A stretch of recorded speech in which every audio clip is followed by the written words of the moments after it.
que o layout, às vezes, para mim aqui não aparece. Aparecendo aqui, professor. Depois, se vocês quiserem, eu passo o material, tá, gente? Essa exposição, ela tem, acho que em torno de uns 20 slides, e aí eu passo para vocês, se vocês quiserem. Depois me mandam um e-mail só pedindo que eu envie para vocês, tá certo? Podemos começar?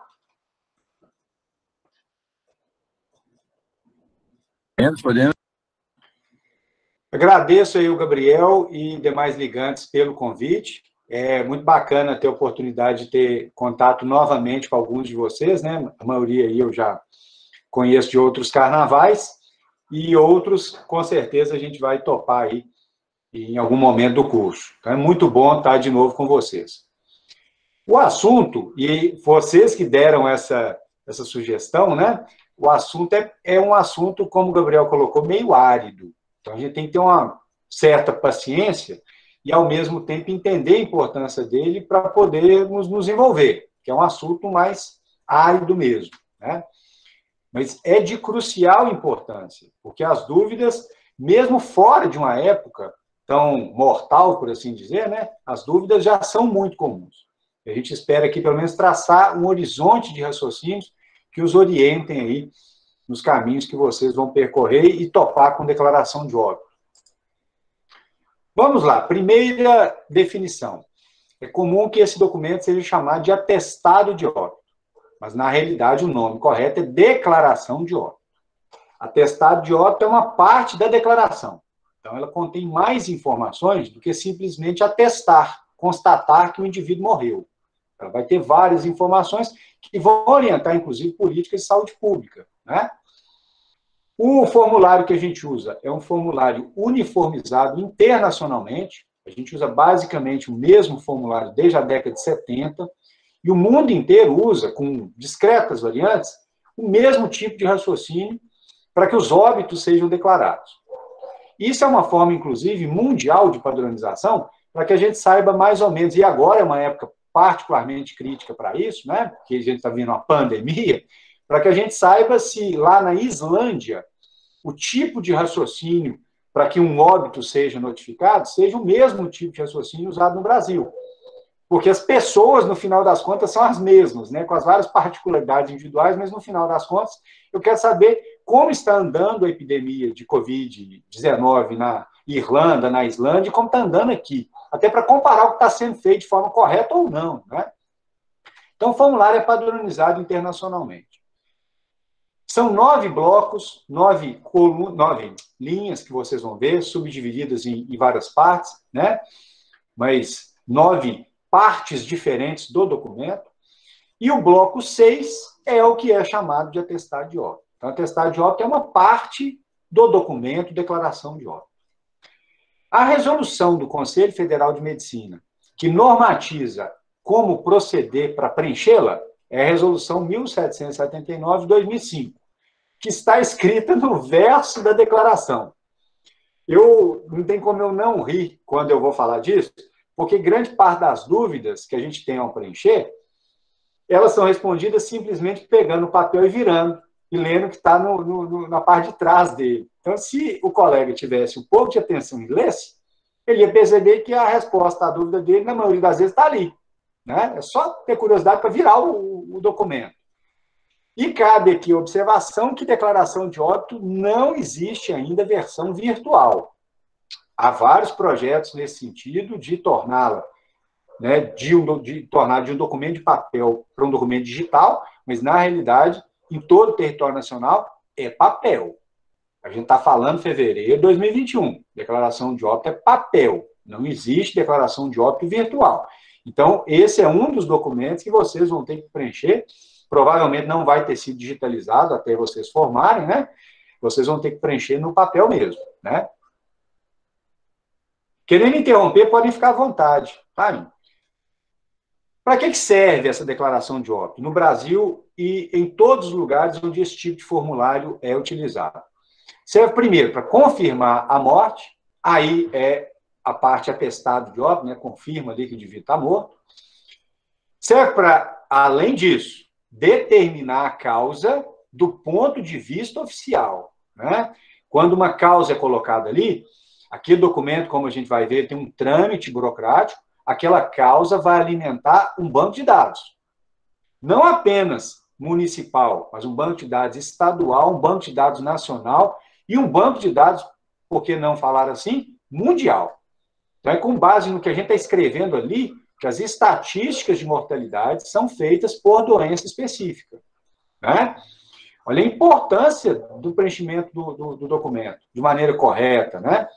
Se eu preencho com causa errada, aquele indivíduo vai ser considerado como morto por aquela causa errada, o que vai alimentar o banco com um viés de preenchimento, lá atrás, um erro de preenchimento, né? Claro, a maioria dos colegas que está preenchendo a declaração quer acertar, mas é comum que os erros ocorram, tá, gente? Alguns erros de negligência, até mesmo, mas a maioria dos erros, eles são pelo indivíduo não entender a importância do que está acontecendo quando ele preenche esse papel e o que vai acontecer com aquela informação, né? É comum que o indivíduo pense, eu sou um médico só, uma médica só, preenchendo uma declaração de óbito. Que importância que uma declaração vai ter? Mas é aquele negócio, são vários médicos pensando desse jeito. Aí, no final, são vários contribuindo para que a informação não seja tão fidedigna quanto ela poderia ser, né? E confirmando a morte e colocando ali a causa, bem como os parâmetros daquele indivíduo, idade, sexo, contexto no qual a morte aconteceu, né? Se a morte envolveu uma gestante ou não, se o óbito envolveu o feto ou não, tudo isso satisfaz interesses de ordem civil, estatística demográfica, político-sanitário. Se não há declaração de óbito diante de um morto, aquele indivíduo oficialmente não vai morrer. E se aquele indivíduo oficialmente não morreu, não há que se falar em herança, não há que se falar em recebimento de seguro, não há que se falar em uma série de desdobramentos do fim da vida civil daquele indivíduo, né? Só existe herança, por exemplo, quando alguém morre. Não existe herança com a pessoa viva, né? E como é que comprova que a pessoa morreu? O primeiro documento que comprova isso? Declaração de óbito, né? Então, uma série de consequências vão vir do preenchimento daquela declaração. Por lei, né, no Brasil, lei federal, válida em todo o território nacional, eu tenho que declarar em um cartório de registro civil de pessoas os nascimentos, os casamentos, entram aqui também as uniões estáveis, né? E os óbitos.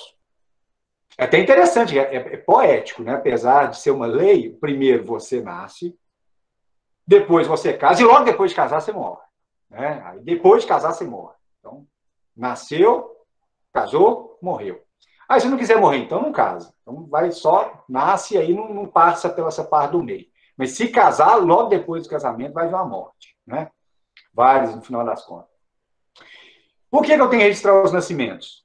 Porque o nascimento, ao ser registrado, dá um nome para aquele indivíduo e gera uma série de documentos. Registro geral, RG, CPF, cadastro de pessoa física, carteira de motorista, passaporte, tudo isso não existiria se eu não tivesse antes o registro do nascimento daquela pessoa, né? E como que esse nascimento é registrado em um cartório de registro de pessoas?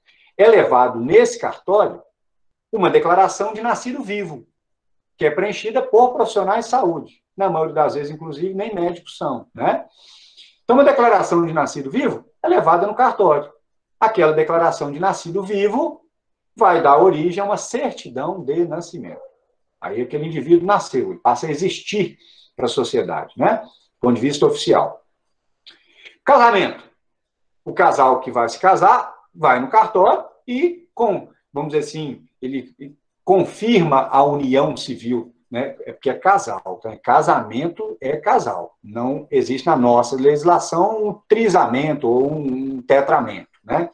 Amantes e não sei o quê, é por fora, é outra coisa, não é casamento. Casamento é entre duas pessoas, né? Mesmo sexo ou não, duas pessoas. União estável também é entre duas pessoas.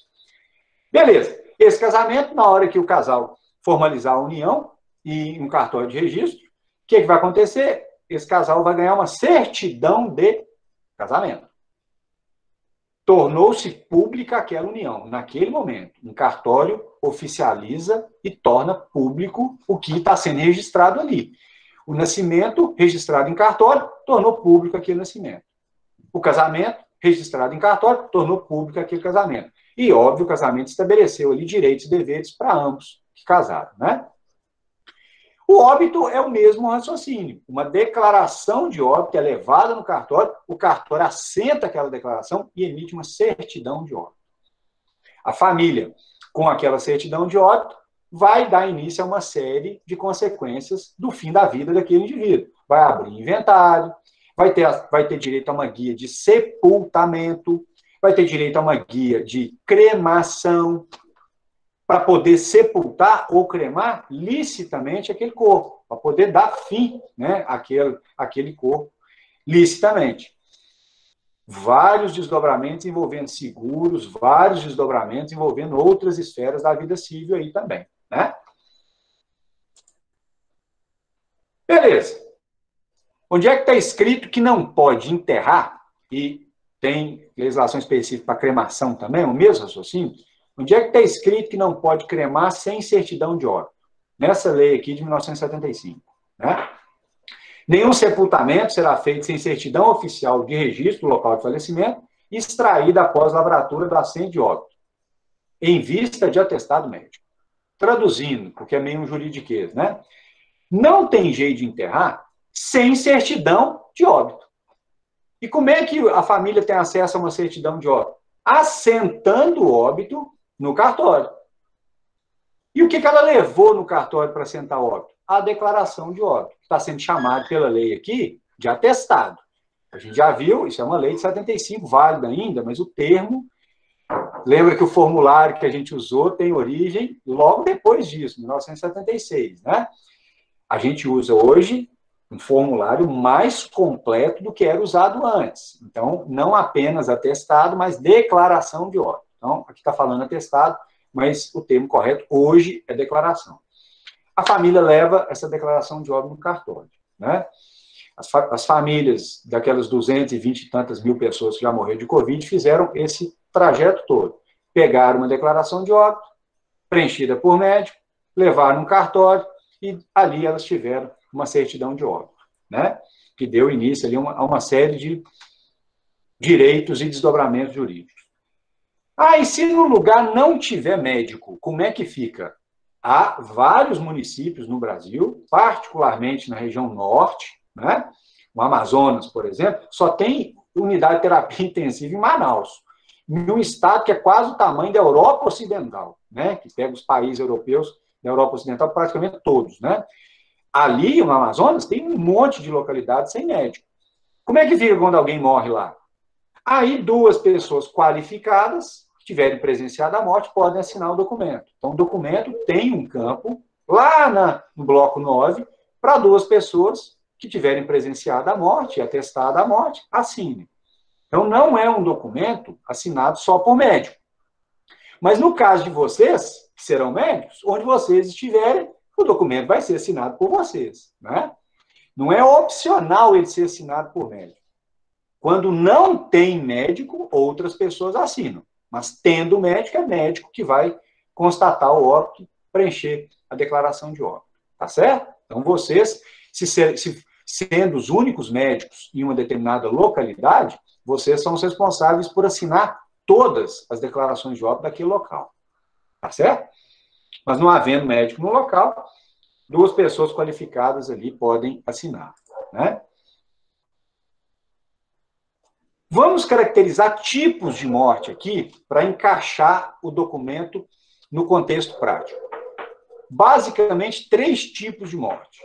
Uma morte natural, enquadra-se aí a Covid, tá, gente? É produzida por complicações decorrentes de uma infecção viral, né? Os infartos agudos do miocárdio, as complicações de insuficiência cardíaca, todas as mortes decorrentes de neoplasia, os cânceres, tudo isso é morte natural. A gente tinha, antes da pandemia, tá, né, chegar ao Brasil, em torno de 500 mil mortes por ano. Dessas 500 mil, 400 mil eram naturais. Então, mesmo sendo um país extremamente violento, A gente tinha muito mais mortes naturais do que mortes não naturais. E o que são essas mortes não naturais? As mortes violentas, as mortes por causas externas. As que envolvem homicídio, suicídio e acidente. Se tem homicídio, suicídio e acidente implicado ali na circunstância da morte, a morte deixa de ser natural, passa a ser violenta. Isso é uma das coisas mais importantes que eu vou falar aqui, tá, gente? Então, Covid-19 é morte natural. Acidente de trânsito é morte violenta. Suicídio, todos, morte violenta. Picadas de animais peçonhentos, morte violenta. Tudo que envolver trauma, incluindo todas as intoxicações exógenas, que são formas de trauma também, todos são óbitos violentos. E há também um outro tipo, que é a famosa morte suspeita. Famosa quando a gente está lidando na prática, tá, gente? São situações em que não dá para saber se foi natural ou se foi decorrente ali de homicídio, suicídio ou acidente. Aí torna-se uma morte, a princípio, violenta, que deve ser investigada para dar a investigação, resultar ali a apuração do que aconteceu, né? Se eu tenho certeza que a morte é natural, um caminho vai ser seguido ali. Se eu tenho certeza que a morte é violenta ou a morte é suspeita, outro caminho vai ser seguido. Qual é a diferença entre esses caminhos? A realização obrigatória de uma necrópsia antes do preenchimento da declaração de óbito em todas as mortes violentas. Então, todos os homicídios, todos os suicídios e todos os acidentes, antes que a declaração de óbito seja preenchida, tem que ser realizada uma necrópsia médico-legal, para se investigar a causa médica da morte e outras circunstâncias relevantes para a investigação. Ah, e as mortes naturais, tem que fazer necrópsia? Não, nenhum tipo de necrópsia é necessário. Pode ser que seja feita, mas não é obrigatório. Aí as mortes naturais, não precisando de necrópsia, o médico assistente, quem assistiu àquela morte natural, via de regra, vai assinar a declaração de óbito. Falaremos mais vezes sobre isso. Tá certo? Onde está escrito que nos casos de morte violenta é necessária, obrigatória, melhor dizendo, a necrópsia médica legal, é o artigo 158 do Código de Processo Penal Brasileiro. É uma lei federal válida em todo o território nacional. Por enquanto, ficou claro? Objetivos e os tipos de morte? Sim, professor. Acho que o Arthur tem uma dúvida. Vou falar, Arthur. Ô, Léo, e quando nos estados onde tem o serviço de verificação de óbito, que é realizado pelos patologistas? Pois é, vou falar dele. Aí é causa natural, né? Beleza, primeiro raciocínio. Serviço de verificação de óbito é uma instituição que vai investigar os casos de morte sem assistência médica naturais. Então, ele investiga as mortes onde não houve assistência médica e que sejam, a princípio, né, naturais. A maioria dos locais, mesmo falando de capitais brasileiras, cidades de maior porte, tem serviço de verificação de óbito? Não. Inclusive Belo Horizonte, né?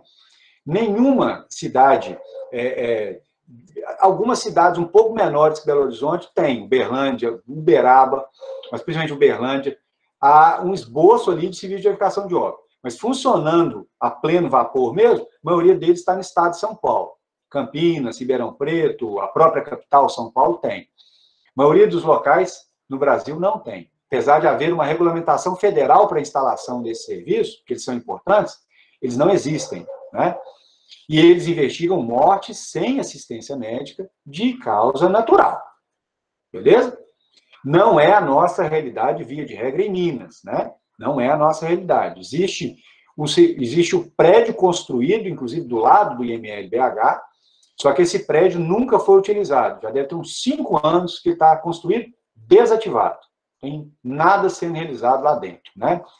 Seguindo a tradição brasileira de construir coisas e não utilizar, ou não concluir a construção, né? Para todo lugar que a gente olha, em qualquer lugar do Brasil, a gente vê coisas que começaram a ser construídas e a gente largou para lá, né? Vocês certamente conhecem aí centenas de exemplos desses. O Serviço de Verificação de Óbito de Belo Horizonte é mais um deles, né? Foi construído, não opera, né? Mas aí que tá. Opa. Pode falar. Mas é que tá. Sem assistência médica, aí que entra o problema, entendeu? Se eu me lembro bem das suas aulas lá de medicina legal, sei lá, eu fiz uma prescrição de antipertensivo para pessoa, isso aí pode entrar como causa secundária na declaração de óbito, entendeu? Então, teoricamente, não é sem assistência médica. Eu acho que é raríssimo a pessoa você poder falar hoje que ela morreu sem assistência médica. Em algum momento ela passou por um serviço de saúde, sei lá, nos últimos 2 anos. Mas é contexto epidemiológico.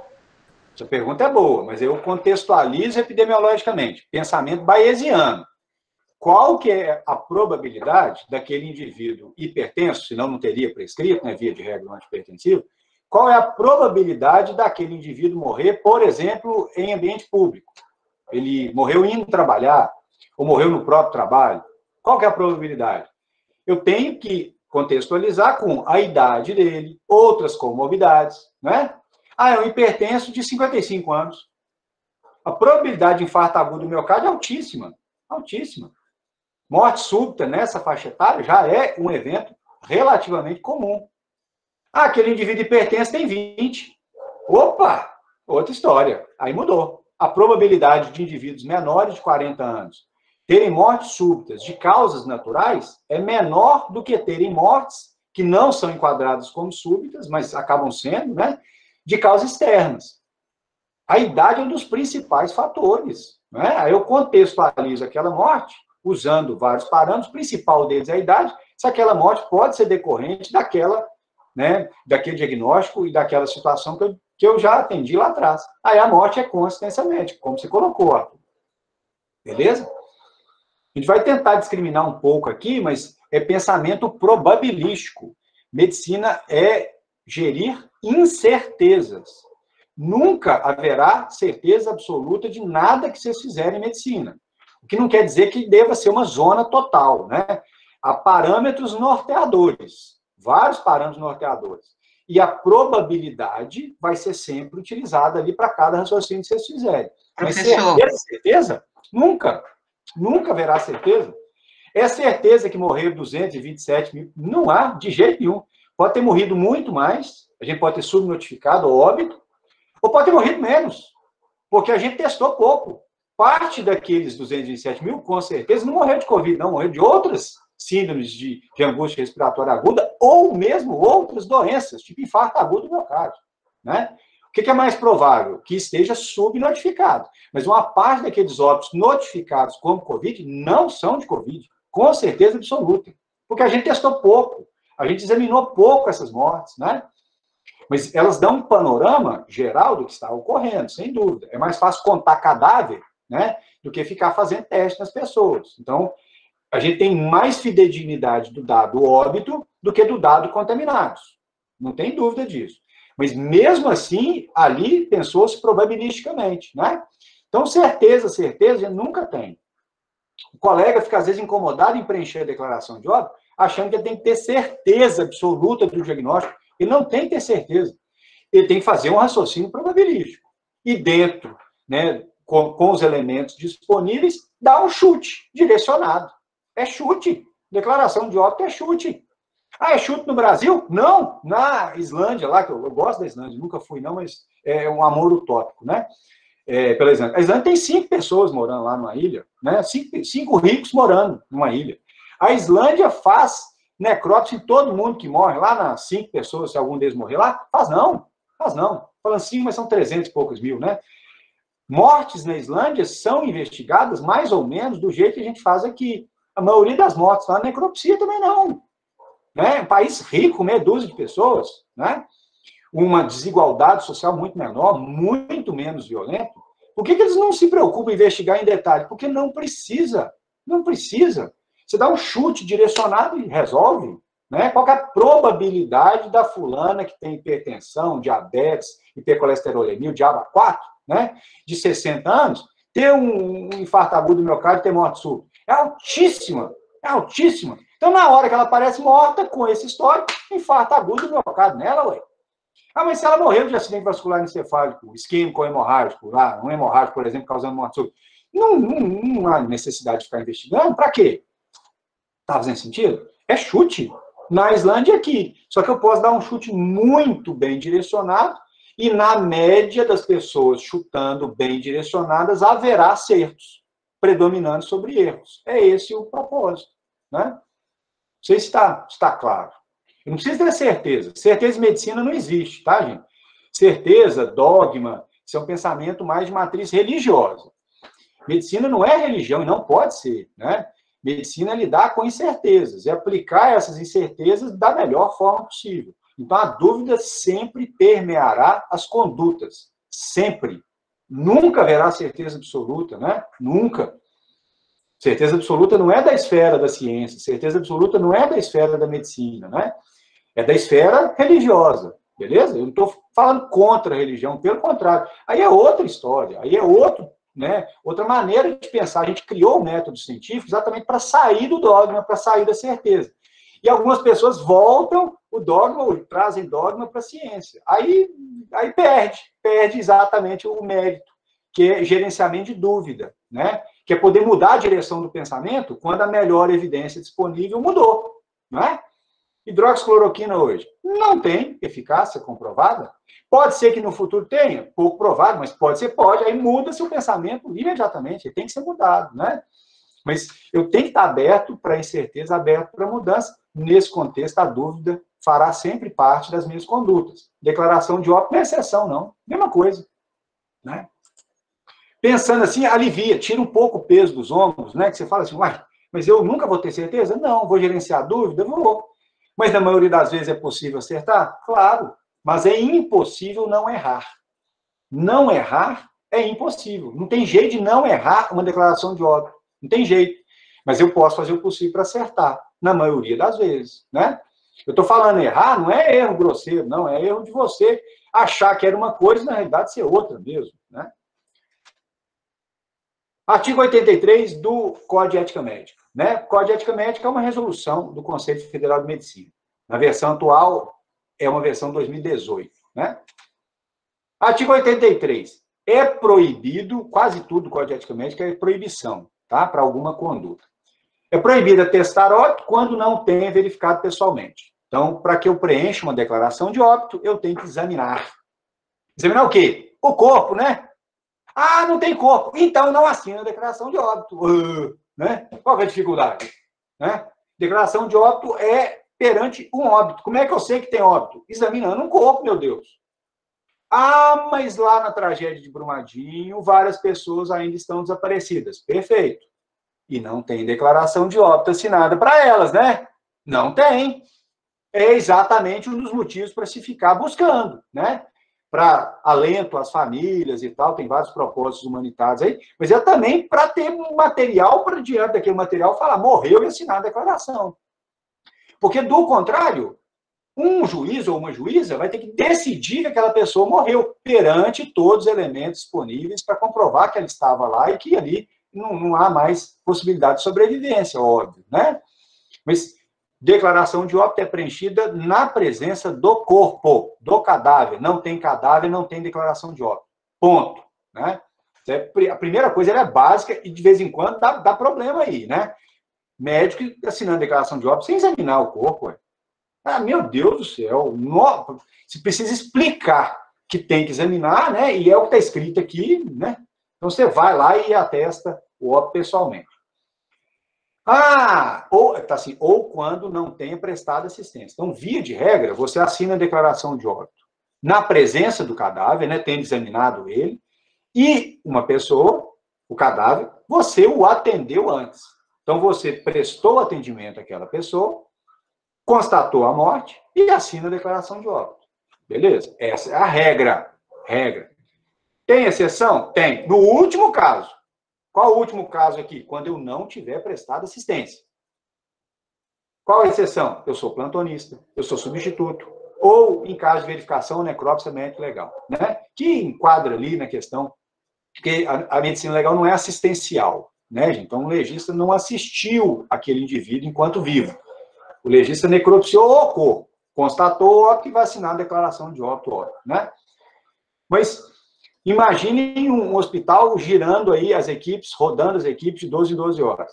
Há óbitos que ocorrem no final do plantão, no início do outro plantão, na troca de plantão. O indivíduo que vinha prestando assistência tem que voltar para assinar a declaração de óbito? Não. Quem o está substituindo, o plantonista, o substituto, vai assim. Então, é óbvio que tinha que ter essa possibilidade. Mas nada dispensa o exame cadavérico. Nada dispensa eu verificar se há corpo. Então, tem que ter corpo para assinar a declaração de óbito. Mesmo que não tenha sido eu, o médico a assistir à morte, né? Assistir as doenças que levaram à morte. O artigo 84. É proibido deixar de atestar óbito a paciente ao qual eu vinha prestando assistência. É direito, não do cadáver, porque não tem direito mais, mas é direito da família. O atendimento, o vínculo ali, não cessa com a morte daquele indivíduo que estava sendo assistido, ele cessa com a entrega da declaração de óbito para a família. Porque a família precisa do documento para aquilo tudo que a gente falou lá, para levar aquilo no cartório, né? Pensando só na família em um primeiro momento. Muito médico, por desconhecimento e alguns por má fé, acham que morreu, acabou a obrigação, que a assinatura da declaração de óbito é a família que deve providenciar. E é óbvio que isso é errado, né? Quem vinha prestando assistência vai assinar a declaração de óbito. E é óbvio também que algumas especialidades estão mais envolvidas nisso, né? Cardiologia, terapia intensiva, emergencistas, vão assinar mais declarações de óbito, né? Profissionais de cuidados paliativos, claro. Agora, um psiquiatra nunca vai assinar uma. Como psiquiatra, não. Porque as doenças que ele atende, por si sós, via de regra, elas não matam. De forma natural. Ah, mas transtorno bipolar, por exemplo, formas depressivas, esquizofrenia, dependendo da forma, tem mais índice de suicídio, o paciente suicida. Suicídio não é para o psiquiatra assinar a declaração de óbito. Suicídio é morte violenta.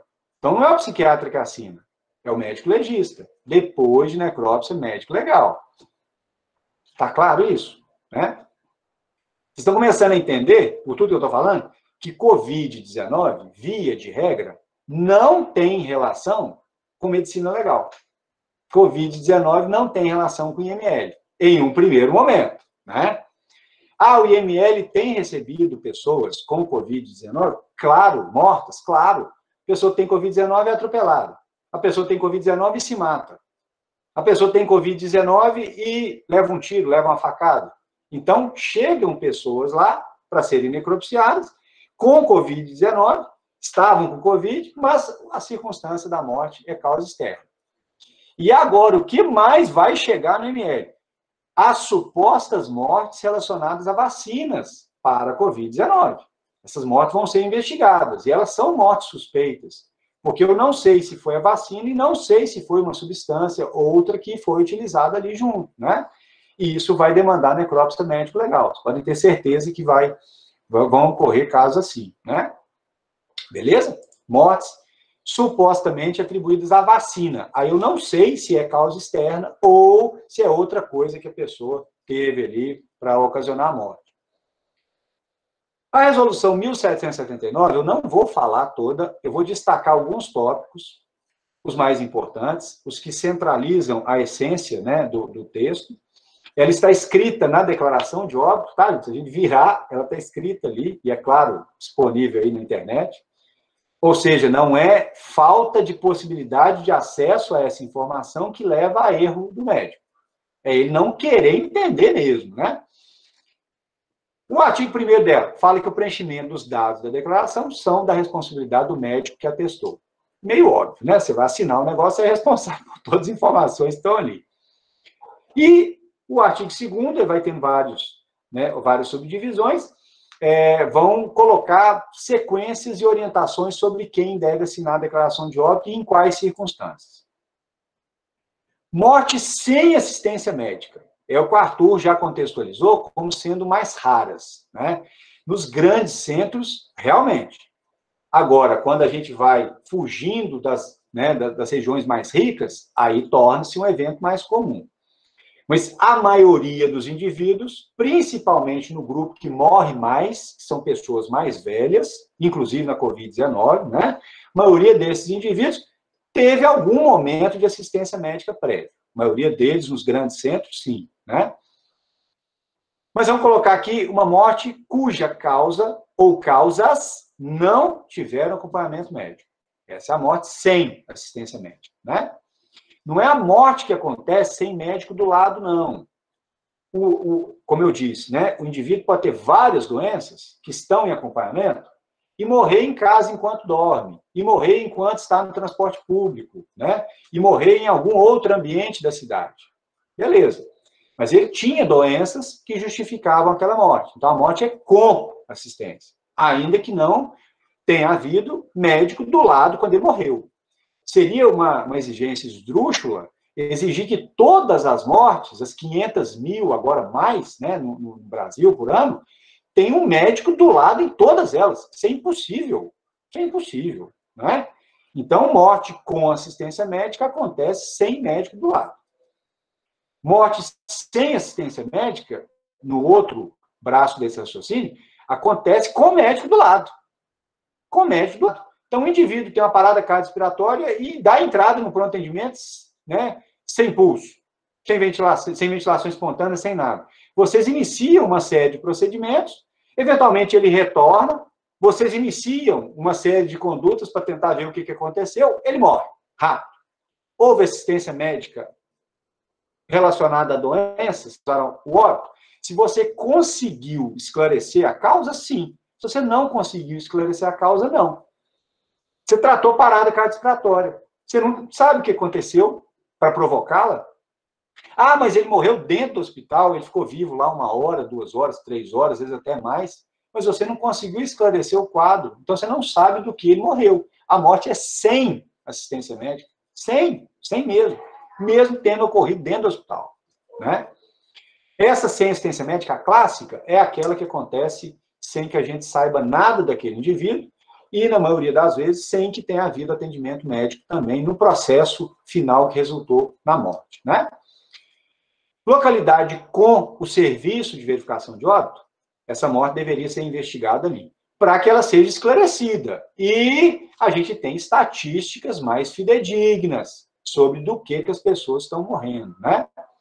Então, é importante o serviço de verificação de óbito nesse processo. Mas, como eu disse, a maioria das cidades no Brasil não tem, né? Inclusive, Belo Horizonte. Localidade sem SBO, caso de Belo Horizonte. A declaração de óbito, a DO, deve ser preenchida por médicos do Serviço Público de Saúde mais próximo do local onde o óbito ocorreu. Ah, então, o SAMU, por exemplo, o SAMU é serviço público, né? É SUS. O SAMU vai assinar a declaração de óbito nesses casos? Vai. SAMU é chamado, constata o óbito, causa de morte, a princípio, natural, não determinada, mas é natural, não está se suspeitando de homicídio, suicídio ou acidente, SAMU assina a declaração de óbito. Ah, mas o que vai ser colocado na causa? Indeterminada. Aqui se indetermina a causa da morte, o que é muito ruim do ponto de vista de dados sociodemográficos relacionados àquela morte, não é? Porque eu não sei do que a pessoa morreu. Ficou claro aqui? Médicos de unidades de pronto atendimento, médico de unidades básicas de saúde vão assinar a declaração de óbito de indivíduos que morreram sem assistência médica. E é atribuição deles fazerem esse preenchimento da declaração e assinarem, né? Na ausência de médico de serviço público, né, qualquer médico da localidade. Os médicos, nessa situação, acham horrível assinar a declaração de óbito de pacientes que eles não conhecem, né? Mas é uma atribuição do médico do serviço público de saúde mais próximo de onde ocorreu a morte, né? Em localidades sem SPO. A consistência médica, sempre que possível, pelos profissionais ou profissional que vinha prestando assistência. Você ia perguntar alguma coisa, Carlos? Eu ia, Bordoni. Eu tô com a mão levantada já tem um tempão. Posso perguntar primeiro? Ah, pode. Desculpa, viu, Renato? Não, tudo bem. Aqui, deixa eu te perguntar. Pelo que eu lembro das suas aulas, uma pessoa acima de 40 anos, né? Ela não, tipo assim, já é esperado que ela venha a falecer de algum evento natural, né? Perfeito. Mas se a família quiser, tipo assim, de repente a pessoa deu um treco lá e morreu. Se a família quiser, ela pode pedir para o corpo ser enviado ao IML? Não, não é uma premissa da família pedir esse tipo de investigação pura e simplesmente para esclarecer a causa da morte. A família tem que alegar potencial crime a ser investigado. Por exemplo, acho que ele se matou. Aí vocês pensam assim, mas suicídio não é crime. A princípio, não. Mas eu só comprovo que houve suicídio investigando. Porque o diagnóstico diferencial de suicídio é homicídio e acidente, não é? É desnecessário ficar explicando por que em vários exemplos, pessoas simulam acidentes ou simulam suicídios, e na realidade a gente vai olhar, é homicídio. Aqui em Belo Horizonte, próximo de onde eu moro, tem um caso que está sendo investigado, né? Uma mulher que caiu ou foi julgada, ou se jogou de uma determinada cobertura aqui no bairro Castelo, e uma parte alega que foi suicídio, a pessoa implicada ali, o namorado alega que foi suicídio, e todo mundo da família e um monte de gente alega que foi homicídio. Tem que investigar. E esse raciocínio pode ser feito para todos os casos de supostos suicídios, tá, gente? Todos. Na maioria das investigações se confirma um suicídio. Perfeito, mas como eu vou saber se aquele caso está diante de mim é um homicídio disfarçado de suicídio ou é o caso ali de suicídio mesmo? Investigando, né? Então, se a família suspeitar que foi suicídio, que foi acidente ou que foi homicídio, na realidade, ela não precisa nem solicitar. Basta levar a informação ao poder público, polícia, e a polícia vai demandar, vai exigir a realização de necrópsia médica legal. Não é premissa da família autorizar ou não. E também não é premissa da família pedir por si só. A família deve levar a informação da suspeita de causa externa à autoridade policial. Entenderam a diferença da família pedir? Né? A família não tem autonomia nenhuma. Nenhuma. A família não pode impedir a necrópsia de ser realizada, inclusive. Né? Algumas famílias não querem que seja realizada também, não. Mas vai ser contra a vontade da família. E como que só a última aqui, por enquanto. Como que um médico, por exemplo, tem uma morte, o SAMU é chamado, e aí chega, né, a equipe e o paciente está morto. Como que ele vai desconfiar que é uma morte suspeita? Pensamento bayesiano, probabilístico, probabilidade. Primeira idade, que você colocou tão bem. Quantos anos tem? Tem 70. Qual o contexto? Estava na cama da pessoa. E você chegou, tem arrombamento? Não tem. Tem sangue, tem lesões na pessoa? Não tem. A pessoa tinha histórico de doenças, né? Não tinha. Um dia foi no pronto atendimento. Um dia fez não sei o quê. Provavelmente é natural. Não cabe suspeitar de todo mundo, né? Da mesma forma que não cabe eu suspeitar que aqueles 220 mil mortos, a maioria não seja Covid, porque a maioria esmagadora é. Aí, como que eu confirmaria que todos aqueles óbitos são Covid? Necropsiando todos. Tem algum lugar do mundo que está necropsiando todas as mortes por Covid? Nenhum, não faz o menor sentido. Porque diagnóstico de certeza em medicina, primeiro, é impossível. Mas o mais próximo que eu chego dele é correlacionar todos os dados clínicos em vida, né, com uma necrópsia muito bem feita, cheia de exames complementares. Aí eu caso as duas informações e fico o mais próximo possível da certeza. Tá claro o raciocínio?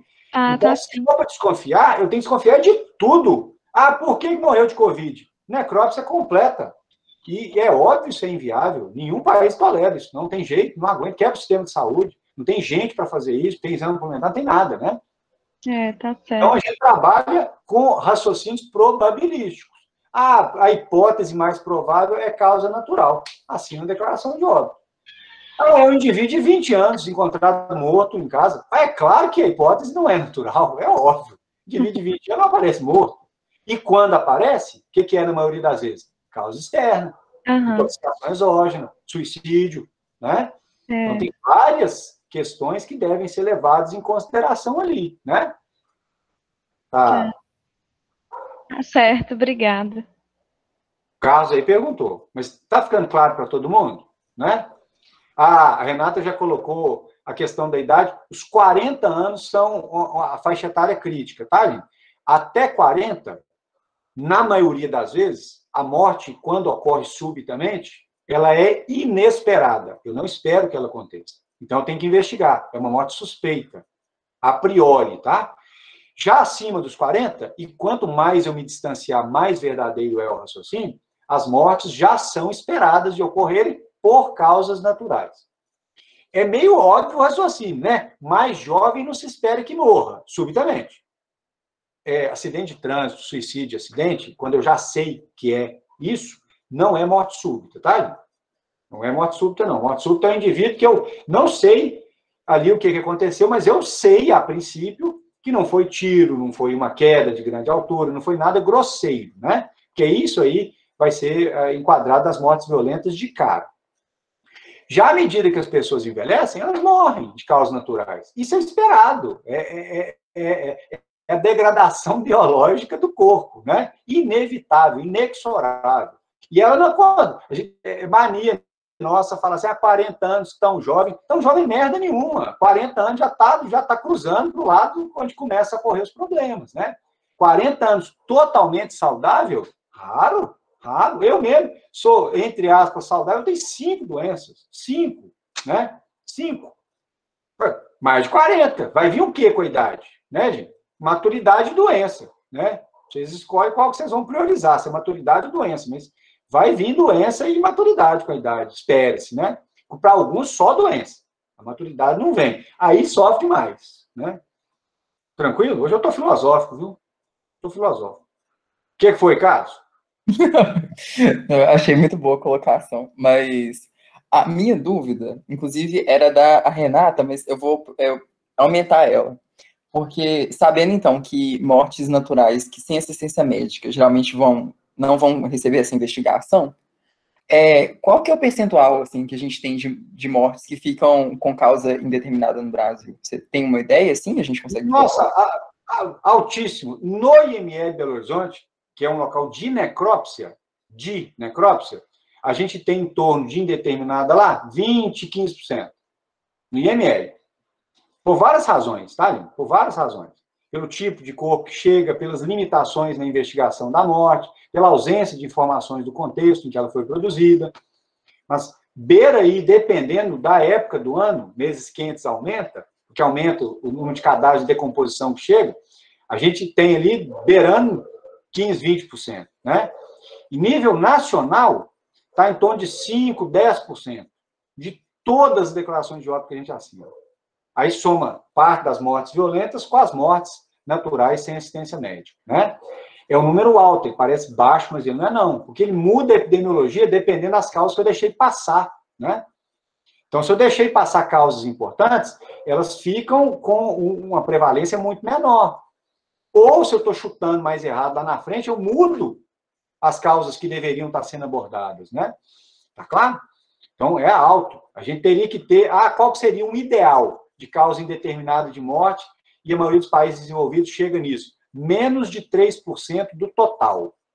Então, em 97% se chegou na causa, ainda que do ponto de vista probabilístico, né? E em 3% não se chegou. 3% seria o ideal. Na medicina legal, um pouco mais. Mas a gente trabalha na medicina legal com 15, 20. E o geral, 5, 10. Né? É mais do que o dobro, tá? Mais do que o dobro. Tá claro? Sim, obrigado. Continuando e indo para o... a Diana quer falar? Só fechar a janela aqui. A Diana quer falar?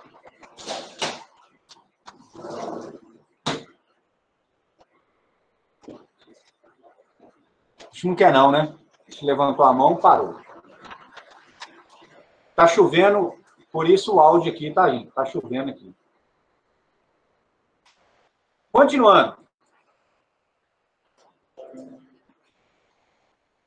Morte violenta ou suspeita. Está escrito na declaração de óbito. A declaração é preenchida e fornecida por serviços médicos legais, né? Então, a princípio, Covid-19 não tem nada a ver com IML. No primeiro momento, não, né? Olha, o documento, ele é o mesmo documento em todo o território nacional, e é utilizado em todas as mortes, independente da idade, independente da causa. Então, o documento é esse aqui, né? Como eu já disse anteriormente, são 9 blocos. O primeiro bloco é só para o cartório, onde isso aqui vai ser assentado, né? O 9º bloco é para assinatura de 2 pessoas qualificadas que tiverem presenciado e verificado a morte, ou seja, não tem nada a ver com vocês, médicos, né? Então, o primeiro bloco, cartório, o 9º bloco, só localidade sem médico. O que tem a ver com a gente é do 2º bloco até o 8º bloco, né? Isso, o atestado é o bloco 6, tá, gente? É onde tem as causas da morte. São 3 vias carbonadas, em papel. Como eu já disse, por enquanto, não há versão virtual do documento. A branca é onde a gente escreve. Atrás da branca tem uma via amarela e atrás da amarela uma via rosa, né? Por que 3 vias? Porque elas têm destinos diferentes. Elas vão para lugares diferentes, né? A primeira via, que é a branca, ela é entregue à família. A família vai pegar essa via, vai levar no cartório, e do cartório ela vai para a Secretaria Estadual de Saúde ou IBGE, ou alimentar dados do IBGE. É com base nessa via que a família levou no cartório que a gente tem o desdobramento das notificações dos óbitos pelas mais diversas causas, nas mais diversas faixas etárias, né? A via amarela, que é a segunda via, família também vai levar essa via no cartório e é o documento propriamente dito, a parte amarela, que vai dar origem ali à certidão de óbito. Ela vai ficar guardada no cartório. A primeira via branca vai para a Secretaria Estadual de Saúde. E a rosa, que é a terceira via, é variável. Depende de onde o óbito foi constatado, né? Se for óbito hospitalar, fica junto com o prontuário daquele paciente. Se for um óbito fora de unidade hospitalar, natural com assistência médica, vai ser colocado e armazenado no cartório. Natural sem assistência médica, serviço de verificação de óbito se tiver no local, na maioria das vezes não tem, ou no local onde aquele médico do Serviço Público de Saúde trabalha, é lá que ela vai ficar. E nos óbitos por causas externas, essa via última, a via rosa, ela fica no Instituto Médico Legal, que é onde o cadáver foi examinado, né? Então, são 3 vias. Primeiro bloco não tem nada a ver com a gente, é do cartório. O segundo bloco são os dados de identificação. Eu não vou explicar tudo, não vou entrar em detalhe, não é o objetivo da discussão, né? Mas aqui eu vou ter o tipo de óbito, se é fetal ou não, eu vou ter o dia, né, em que aquele óbito aconteceu, o mês, o ano, a hora. Se eu sei, se eu não sei, eu coloco ignorado. Em medicina legal, quase sempre a gente coloca, né, para a hora ignorado, muitas vezes para o dia ignorado, às vezes para o mês ignorado, e às vezes também para o ano ignorado. Dependendo do tipo de material que eu esteja examinando, eu não vou saber nem o ano em que a morte aconteceu, né? O nome do falecido, eu preciso de documento oficial de identidade aqui, né? Nome do pai, nome da mãe. A gente tem milhões de brasileiros que não têm o nome do pai em nenhum documento deles, né? Então, muitos óbitos aqui, o nome do pai não estará aqui, né? E mesmo os que têm o nome do pai lá na certidão de nascimento, em documento oficial, pai é um ato de fé, tá, gente? Já expliquei isso em aula várias vezes. Pai biológico é um ato de fé.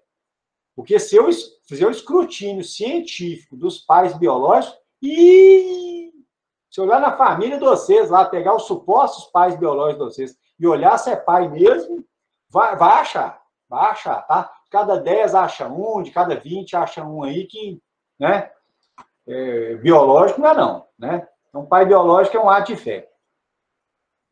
A data de nascimento, a idade, tudo aqui, sexo, né, os parâmetros relacionados à cor, papapá, tudo aqui, estado civil, residência da pessoa, se eu sei, né? O local onde o óbito aconteceu, se for hospital, via pública, todas as informações pertinentes ao local onde aconteceu. O bloco 5 é para óbitos fetais, não é o nosso caso, né? E o bloco 6, esse é o nosso mesmo. Ah, esse bloco 6, ele é muito interessante, né?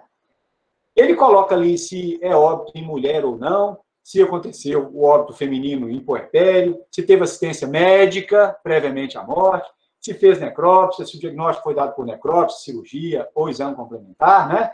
Ou seja, é um parâmetro de qualidade melhor naquele pensamento probabilístico, né? Porque se eu tive exame complementar, se eu realizei cirurgia naquele contexto da morte, se fez uma necrópsia, a chance de acertar é maior, né? E nas causas, há 4 linhas. A, B, C, D. Na linha mais superior, no A, eu coloco o evento terminal. O último evento que resultou na morte. Só que esse evento terminal não pode ser genérico demais. Não pode ser parada cardiorrespiratória, não pode ser parada respiratória, não pode ser parada cardíaca, não pode ser insuficiência de múltiplos órgãos, não pode ser nada genérico demais.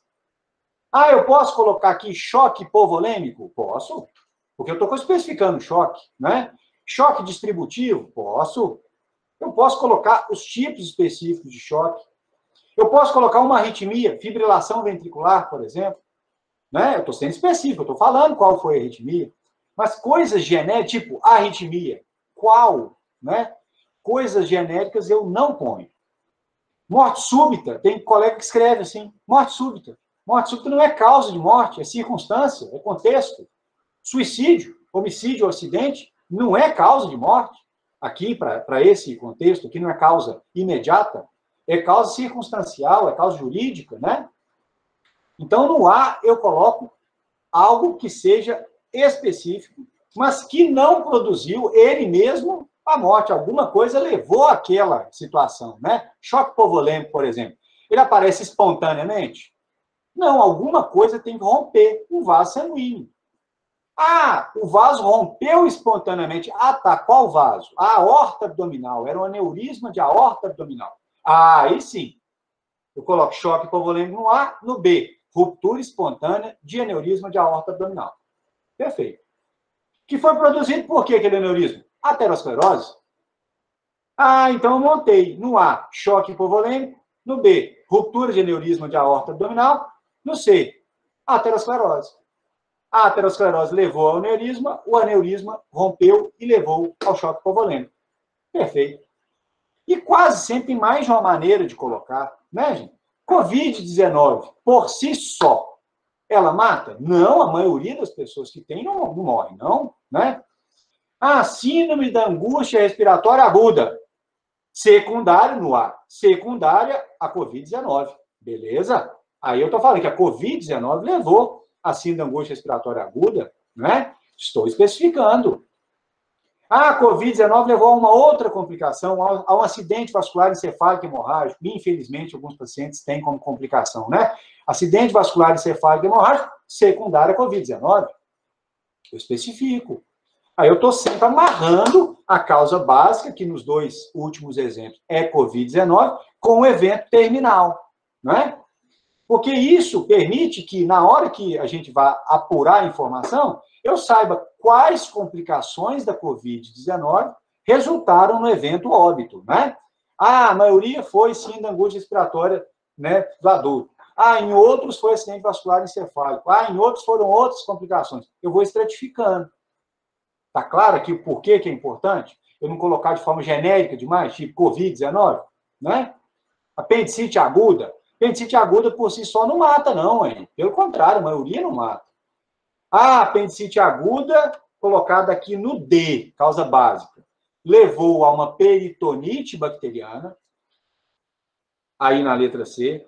A peritonite bacteriana levou a uma septicemia, que por sua vez levou a um choque séptico. Agora sim, choque séptico decorrente de septicemia, decorrente de peritonite bacteriana, decorrente de apendicite aguda. Então, a apendicite aguda aparece no D, ela é causa base, ou básica.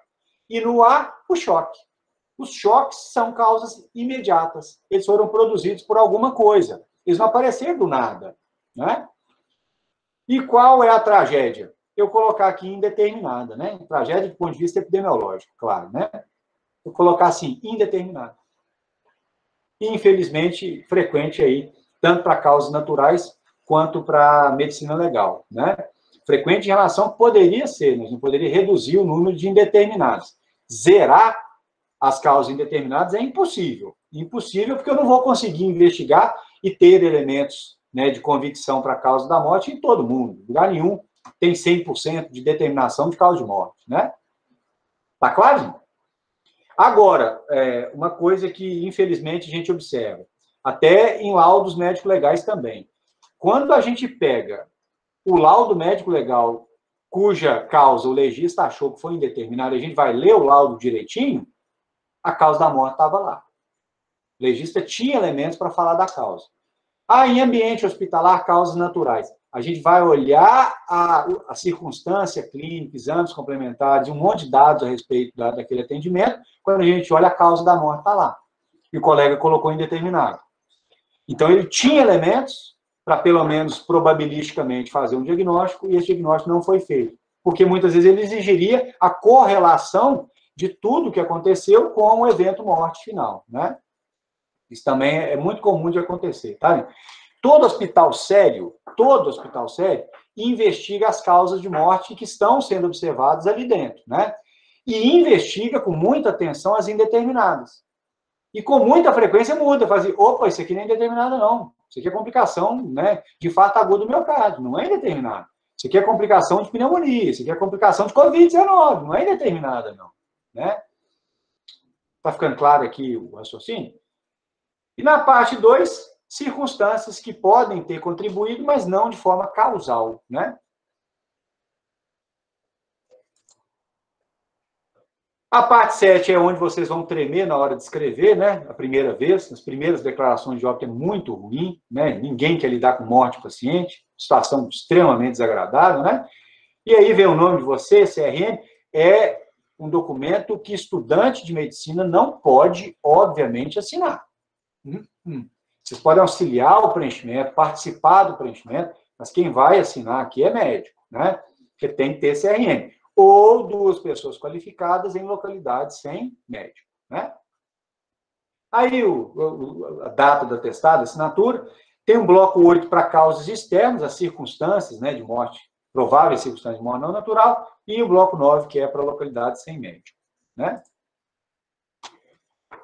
Consegui passar alguma coisa de declaração de óbito para vocês? Tentei, viu? E eu entendi tudo o que eu falei. É impressionante a minha didática para mim mesmo. Eu não tenho dúvidas sobre o que eu falo, né? Mas como o objetivo era que vocês saíssem diferentes de quando entraram, eu espero ter, né, pelo menos ajudado aí alguma coisa. E fiquem à vontade aí para perguntas, tá, gente? Podem, discussão, pergunta, alguma coisa que vocês queiram colocar, fica à vontade aí para falar.